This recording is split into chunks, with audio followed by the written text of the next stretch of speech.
Hello viewers, welcome to Kalarchand channel. இன்றைக்கி நம்ம என்ன செய்ய போகிறோம்னு பார்த்தீங்கன்னா பிரண்டை துவையல் செய்ய போகிறோம். இது ஊறுகாய் மாடலில் செய்ய போகிறோம். நம்ம ஃபஸ்ட்டு இந்த பிரண்டை பாருங்கள், நாங்கள் கடையில் சின்னதாக கிளையாக வாங்கிட்டு அப்படி சும்மா தொட்டியில் தான் நட்டு வச்சோம். இப்போ நல்ல புதர் மாதிரி வந்துடுது. நம்ம இது மாதிரி துளிராக இருக்குது இல்லைங்களா, இது மாதிரி இருக்கிறத மட்டும் உடச்சி எடுத்துக்க போகிறோம். உடச்சி எடுத்துகிட்டு எப்படி செய்யறதுன்னு நான் உங்களுக்கு சொல்கிறேன். நீங்கள் ஊறுகாய் மாடலில் செய்துட்டிங்கன்னா உங்களுக்கு 1 மாதத்துலேருந்து 2 மாதம் வரைக்கும் கெடாது. ஃப்ரிட்ஜில் வச்சிங்கன்னா நீங்கள் ரெண்டாக செப்பரேட்டாக பிரித்து வச்சுக்கோங்க, தனித்தனி பாட்டிலில் டெய்லி யூஸ் பண்ணணுன்னு. இன்னொன்று கை தொடாமல் வச்சிங்கன்னா உங்களுக்கு 2 மாதம் வரைக்கும் கெடாது. வாங்க இப்போ இந்த பிரண்டையை நான் பறிச்சுட்டு உங்களுக்கு எப்படி செய்யறதுன்னு காமிக்கிறேன். இந்த பிரண்டை பார்த்தீங்கன்னா நிறைய போன் ப்ராப்ளம் இருக்கிறவங்களுக்கு ரொம்ப நல்லது. போனில் டிஸ்க் ப்ராப்ளம், முதுகு வலி, முட்டி வலி, கழுத்து வலிலாம் இருக்குது பாருங்கள். அவங்களுக்குலாம் இந்த ஊறுகாய் நீங்கள் செய்து வச்சுட்டு டெய்லி சாப்பாட்டில் சும்மா ஒரு அரை ஸ்பூனாவது நீங்கள் தொட்டு சாப்பிட்டுட்டே வந்தீங்கன்னா நல்லா உங்களுக்கு பெயினும் ரிலீஃப் ஆகும். அந்த வலியெலாம் நல்லா குறைஞ்சி உடம்பு நல்லா ஆரோக்கியமாகவும் இருக்கும் உங்களுக்கு. இது பார்த்திங்கன்னா நம்ம ரைஸில் கூட போட்டு பிசைஞ்சு சாப்பிட்டாலும் நல்லா புளி சாதம் மாதிரி டேஸ்ட்டாக இருக்கும். இட்லி, தோசை, சப்பாத்தி, தயிர் சாதம் எல்லாத்துக்குமே பார்த்திங்கன்னா இந்த ஊறுகாய் ரொம்ப சூப்பராக இருக்கும். நீங்கள் செய்து பாருங்கள், ரொம்ப பிரமாதமாக இருக்கும். வாங்க நம்ம இப்போ எப்படி செய்யறதுன்னு காமிக்கிறேன். இப்போ நம்ம பிரண்டை ஊறுகாய் செய்கிறதுக்கு ரெடி ஆகிட்டோம். பிரண்டை எடுத்துகிட்டு வந்துட்டேன். இது மாதிரி நீங்கள் துளுராக எடுத்துகிட்டு வாங்க. துளுராக எடுத்துகிட்டு வந்தீங்கன்னா உங்களுக்கு ஈஸியாக இருக்கும், ரொம்ப நார் இருக்காது.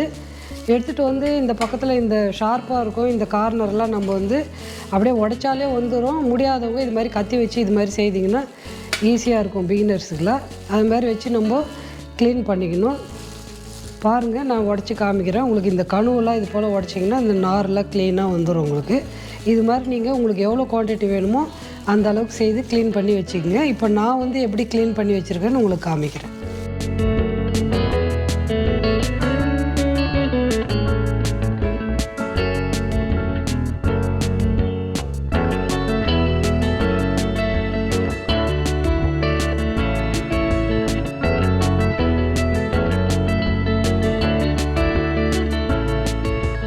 இப்போ நாங்கள் பிரண்டை க்ளீன் பண்ணிட்டோம்.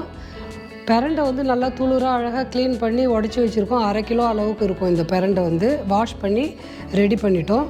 பூண்டு ஒரு 1/4 கிலோ உரித்து வச்சுருக்கோம். புளி பார்த்திங்கன்னா ஒரு 100-150 கிராம் அளவுக்கு எடுத்துருக்கோம். கட்டி பெருங்காயம் கொஞ்சம் எடுத்து வச்சுருக்கோம். அதே போல் பார்த்திங்கன்னா கடுகு ஒரு 2 டீக்கரண்டி அளவுக்கு எடுத்து வச்சுருக்கோம். வெந்தயமும் அதே அளவு 2 டீஸ்பூன் அளவுக்கு எடுத்துக்கணும். வரமிளகா பார்த்திங்கன்னா ஒரு 6 மிளகா எடுத்து வச்சுருக்கோம். ஆக்சுவலாக பார்த்திங்கன்னா நாங்கள் மிளகாத்தூள் தான் போட போகிறோம். நான் இது டேஸ்ட்டுக்காக ஒரு 6 மிளகா, காஞ்ச மிளகா வச்சுருக்கேன். இப்போ நம்ம நல்லெண்ணெய் ஊற்றி இதை எப்படி செய்யறதுன்னு உங்களுக்கு காமிக்கிறேன், வாங்க.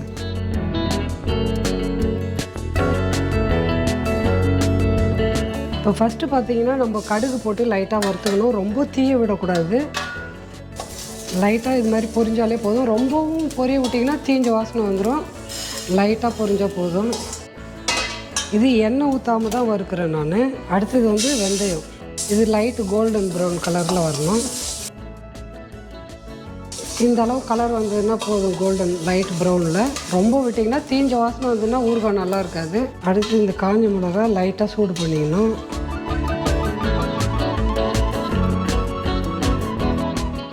மிளகாவும் வறுத்தாச்சு. இப்போ கொஞ்சம் லைட்டாக நம்ம நல்லெண்ணெய் ஊற்றிக்கலாம். நல்லெண்ணெய் ஊற்றிட்டு ஃபஸ்ட்டு பெருங்காயத்தை வறுத்துக்கும். கட்டி பெருங்காயம் தான் போடணும், அதுதான் நல்லா டேஸ்ட் இருக்கும் உங்களுக்கு. தூள் பெருங்காயத்தோடு இது நல்லாயிருக்கும். கட்டி பெருங்காயம் நம்ம போடும்போது பார்த்திங்கன்னா சின்னதாக இருந்தது. இப்போ பொரிஞ்ச உடனே பாருங்கள் நல்லா பெருசாகிடுது. அது மட்டும் இல்லாமல் நம்ம இதை இப்படி கட் பண்ணி விட்டுகிட்டே இருக்கணும் சின்னதாக. அப்போ தான் உள்ளே பார்த்திங்கன்னா நல்லா வேகும், இல்லைன்னா உள்ளே அப்படியே சாஃப்டாகவே இருக்கும். நீங்கள் இது மாதிரி கட் பண்ணி விட்டிங்கன்னா நல்லா மொறுன்னு ஆகிடும். நம்ம மிக்சியில் அரைக்கிறப்போ சூப்பராக மெசிஞ்சிடும். பெருங்காயம் வறுத்து எடுத்துட்டோம். இப்போ எண்ணெய் ஒரு 200 அளவுக்கு ஊற்றிக்கலாம். ஃபஸ்ட்டு நம்ம போதும், நிறையவும் ஊற்ற வேண்டாம். நம்ம இது ஃப்ரிட்ஜில் ஸ்டோர் பண்ணி வச்சோம்னா 1 மந்த் வரைக்குமே கெடாது. நீங்கள் எண்ணெயும் திட்டமாக ஊற்றிக்கலாம். ஃப்ரிட்ஜில் வைக்கிறதுனால கெட்டு போகாது. அதனால் எண்ணெய் கம்மியாக கூட ஊற்றலாம், ஒன்றும் தப்பு இல்லை. ஒரு 200 ஊற்றினாலே போதும். பத்தலைன்னா கூட நம்ம கடைசியில் பார்த்துட்டு ஊற்றிக்கலாம். இப்போ எண்ணெய் சூடான உடனே நம்ம க்ளீன் பண்ணி வச்சுருக்கிற பிரண்டையை போடணும்.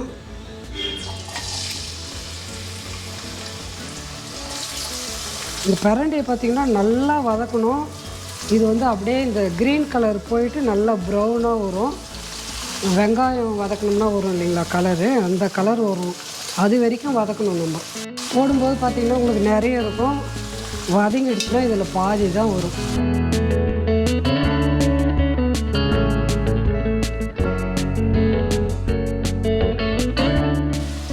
இப்போ நம்ம வானலில் போடும்போது காமிச்சவங்களுக்கு எப்படி ஃபுல்லாக இருந்தது. இப்போ பாருங்கள் வதங்க பாதியாக ஆகிடுது. நல்லா வந்து இந்த கலர் வந்து மாறணும். க்ரீன் கலர்லேருந்து இந்த ப்ரௌனாக மாறணும். அப்போ தான் உங்களுக்கு சாப்பிடும்போது வந்து அரிக்காமல் இருக்கும். இல்லைன்னா வாயில் நம்மன்னு கருணக்கிழங்கு சாப்பிட்டா இருக்குது பாருங்கள், அது மாதிரி தெரியும். இந்த அளவுக்கு நல்லா வதக்கணும். குறைஞ்சது பார்த்திங்கன்னா உங்களுக்கு 7 நிமிஷமாவது ஆகும். தீ வந்து நான் நல்லா ஹை ஃப்ளேமில் தான் வச்சுருக்கேன். 5 மினிட்ஸ் ஆகிருக்கு. இன்னும் 2 மினிட்ஸ் வதக்கிட்டு உங்களுக்கு காமிக்கிறேன்.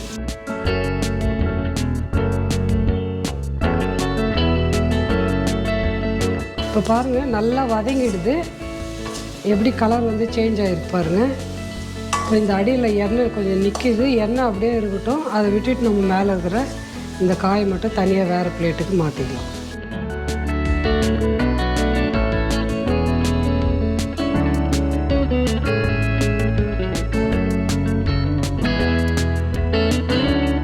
இப்போ நம்ம வந்து பிரண்டை வந்து வறுத்தது இங்கே எடுத்து வச்சுட்டோம். இப்போ அதே பார்த்திங்கன்னா எண்ணெய் அதில் இருக்குது. எண்ணெய் வந்து பிரண்டையில் இழுக்காது உங்களுக்கு. அதிலே வந்து இப்போ பூண்டு வந்து போட்டுக்கலாம். நான் ஊற்றின எண்ணெயில் பார்த்திங்கன்னா அப்படியே பாருங்கள் 50%க்கு மேலே அப்படியே தான் இருக்குது. பூண்டு வந்து லைட்டாக கோல்டன் ப்ரௌன் கலர் வந்தோடனே எடுத்துடலாம். பூண்டு பார்த்திங்கன்னா அது பாருங்கள் பாதிக்கு மேலே வெந்துடுது. இப்போ அதோடவே நான் வந்து புளியும் போட்டு லைட்டாக வறுத்துட்டு போகிறேன்.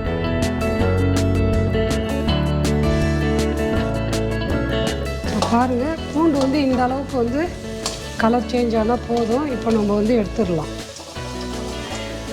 இதில் பார்த்திங்கன்னா எண்ணெய் வந்து ரெண்டுமே நான் வறுத்ததில் எண்ணெய் அப்படியே நிற்கிது பாருங்கள். ரொம்ப எண்ணெய் இழுக்காது. நம்ம கடைசியில் ஊறுகாய் வந்து மிக்சியில் அரைச்சிட்டு ரெடி பண்ணிவிட்டு அப்புறம் இந்த எண்ணெயை எடுத்து கூட நம்ம அப்படியே யூஸ் பண்ணிக்கலாம். அதுக்கு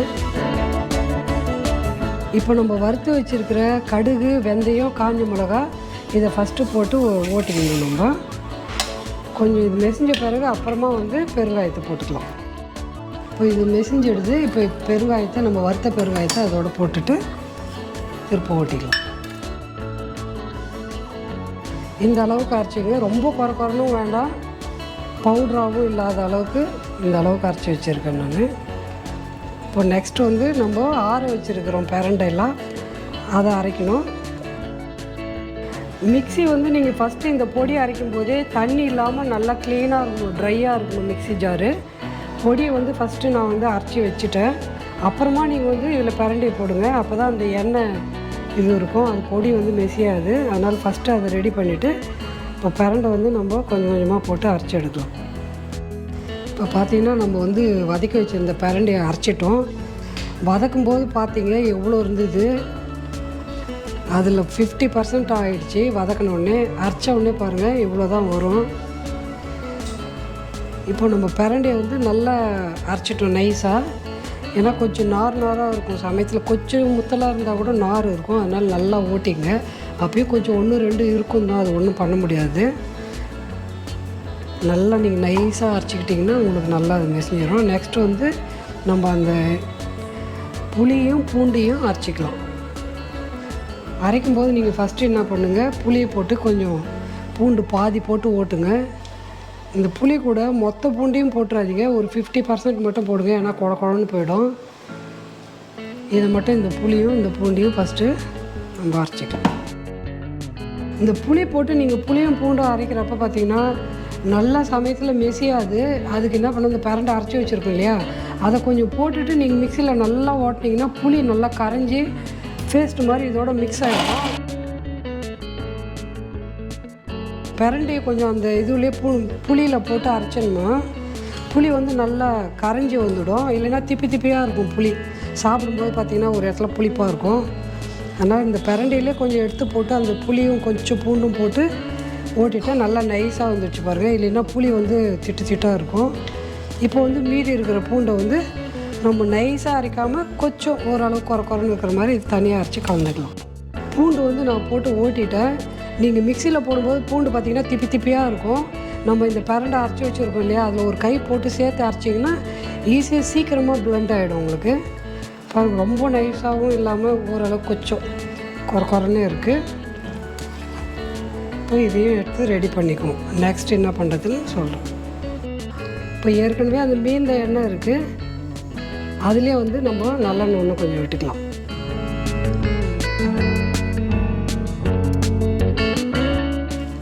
எண்ணெய் காஞ்சோடனே ஃபஸ்ட்டு நம்ம பிரண்டை அரைச்சி வச்சுருக்கோம் இல்லையா, அதை போட்டுருவோம்.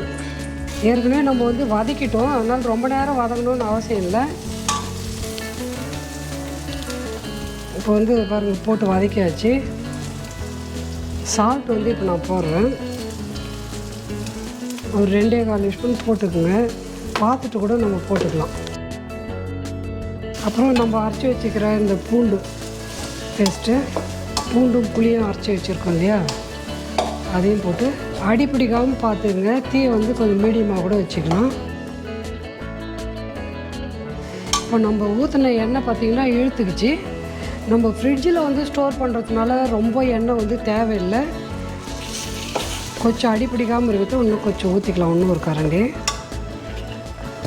இப்போ இது கூட பார்த்திங்கன்னா நம்ம மிளகாத்தூள் வந்து கொஞ்சம் மிளகா வந்து நான் காஞ்ச மிளகா போட்டிருக்கேன், ஒரு கரண்டி அளவுக்கு மிளகாத்தூள். இது வந்து நீங்கள் தீ வந்து கம்மியாக வச்சு செய்யுங்க, மிளகாத்தூள் வந்து கருப்பாகாமல். அப்புறம் நம்ம அரைச்சி வச்சுருக்கோம் பாருங்கள், கடுகு, பெருங்காயம், வெந்தயம், அது மூணுத்தையும் இது கூட போட்டு மிக்ஸ் பண்ணிடுவோம்.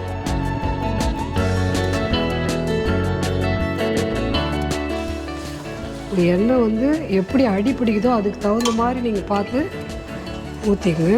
எண்ணெய் வந்து கொஞ்சம் தளராக இருக்கும், அப்படி பிடிக்குன்றவங்க ஊற்றிக்கலாம். சிலர் வந்து ஆயில் வேண்டாம்னு நினைக்கிறவங்க கொஞ்சம் கம்மியாகவே ஊற்றிக்கலாம்.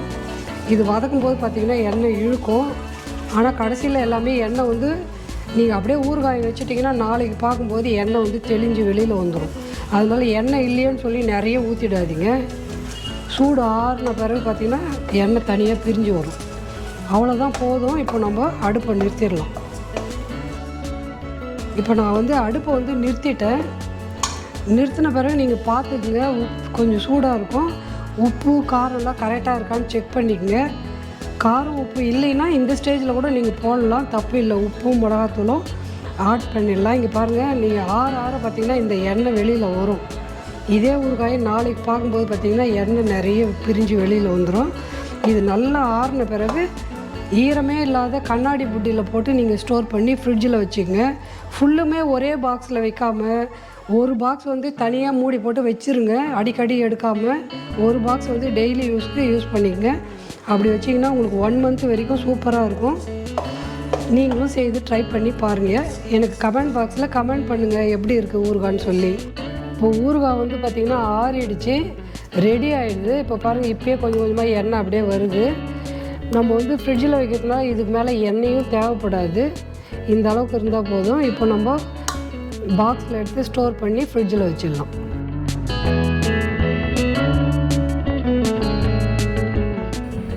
இந்த பிரண்டையில் பார்த்தீங்கன்னா கால்சியம் வந்து அதிகமாக இருக்குது, அதனால் போனுக்கு வந்து ரொம்ப நல்லது. அதனால் மிஸ் பண்ணாமல் நீங்கள் இந்த ஊறுகாய் வந்து செய்து சாப்பிடுங்க. இதுதான் எங்களோட கார்டன். இதில் பார்த்தீங்கன்னா எங்களுக்கு வீட்டுக்கு தேவையான முக்கியமான பொருள் தான் நான் எல்லாமே வச்சுருக்கேன். இதில் பாருங்கள், இது வந்து கற்பூரவள்ளி. குழந்தைங்களுக்கு வந்து இது கஷாயமாக ஊற்றினோம்னா சளியெல்லாம் எடுக்கும். இதுவும் நாங்கள் அப்படியே தொட்டிலே வச்சுருக்கோம். இந்த இலையை வந்து கஷாயமாக போட்டு கொடுக்கலாம். இது வந்து செண்பக மரக்கன்று, இது எல்லோ கலர், நாங்கள் இப்போ தான் வாங்கி வச்சுருக்கோம்.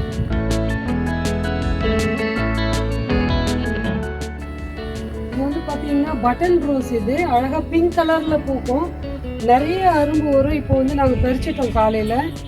இங்கே வந்து வெத்தலை வச்சுருக்கேன். வெத்தலை பார்த்திங்கன்னா நம்ம வீட்டுக்கு பூஜை பண்ணுறதுக்கு, குழந்தைக்கு பார்த்திங்கன்னா சளி பிடிச்சிக்கிச்சின்னா கொடுக்கறதுக்கு நாங்கள் நிறைய யூஸ் பண்ணுவோம். வெத்தலையும் பார்த்திங்கன்னா மல்லி பார்த்திங்கன்னா குண்டு மல்லியே அழகாக பார்த்திங்கன்னா இது மாதிரி அடுக்கு மல்லியாக பூக்கும். நிறைய அரும்பு வச்சுருக்கு, நிறையவும் நான் காலையில் பறிச்சிட்டேன் பூஜைக்கு. இது பார்த்திங்கன்னா ராமர் மல்லி. இது அழகாக இருக்கும், நீட்டாக ஊசி மாதிரி இருக்கும், அடுக்காக கொத்தாக பூக்கும். இதுவும் இப்போ வந்து பூ வைக்கலை. இப்போ இது வந்து பவழமல்லி. இது பவழமல்லி பார்த்தீங்கன்னா சூப்பராக இருக்கும்.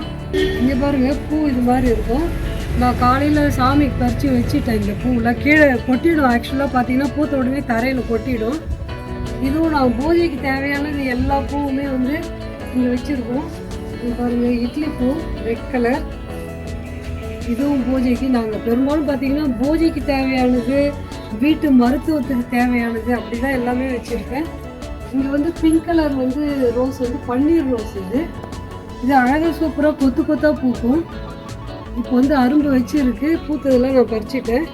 இதே பார்த்தீங்கன்னா ஆரஞ்சு கலர் ரோஸ் வந்து வச்சுருக்கேன். இதுவும் சூப்பராக இருக்கும், பெருசாக நல்லா பூக்கும். இது மருதாணி பார்த்தீங்கன்னா நம்ம அழகாக வந்து பறித்து கைக்கும் வச்சுக்குவோம். சமயத்தில் இதை அரைச்சி தலைக்கு பூசிக்கிட்டாலும் ரொம்ப நல்லது. இப்போ பாருங்கள் நல்லா மழை பெய்யவே நல்லா தூத்து இருக்குது. நாங்கள் வந்து இந்த வாரம் பறித்து அழகாக கையில் வச்சுருவோம். இங்கே பாருங்கள் செம்பருத்தி இது அரும்பு இருக்குது, நிறைய வந்து பூ பூக்கும். இப்போ மழை பெய்யவே எல்லாம் கொட்டிடுது.